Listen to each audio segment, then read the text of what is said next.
Hej. Palazzo Rucellai-bygningen er hjemsted for købmanden Giovanni Rucellai og hans familie. Den blev opført af arkitekten Leone Battista i 1446 til 51. Selve arkitektstilen han brugte var inspireret af antik, og selve søjlerne, som man kan se ved siden af vinduerne på Rucellai-bygningen, er inspireret af søjlerne fra det romerske kolosseum fra det første århundrede. Den her form for arkitektstil bygger på idé om, at alt skal være totalt symmetrisk.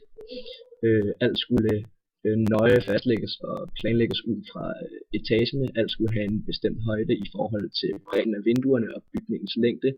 Og alt skulle bare være fuldstændig symmetrisk, som man også kan se på fronten på venstre billede her af Rucellai-bygningen. Der er alt fuldstændig symmetrisk, som var arkitektens vision. Den her idé med, at alt skulle være størrelsesforholdene, og alt skulle være symmetrisk, og alt skulle være de rigtige proportioner, kom ud fra blandt andet Leonardo da Vinci's Den vitruvianske mand. Og den vitruvianske mand spillede en stor rolle i arkitektstilen, der handlede om det her symmetri.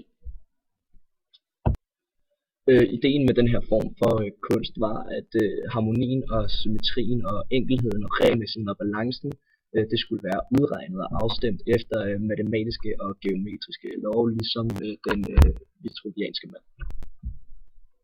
En anden bygning, der kørte den samme idé for harmoni og symmetri og enkelhed, var Palazzo Medici, som man kan se på venstre billede her, at den følger nogenlunde samme stil som Palazzo Rucellai.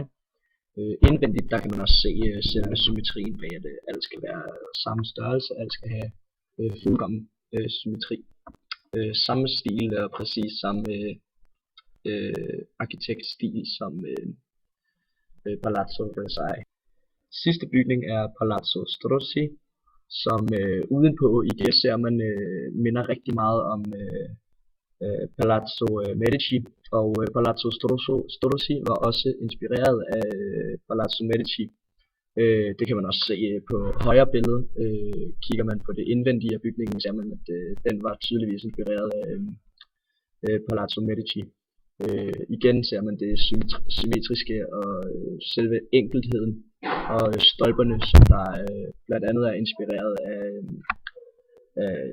antikken og den græske mytologi. Der finder man både på Palazzo Strozzi og Palazzo Medici og Palazzo Rucellai.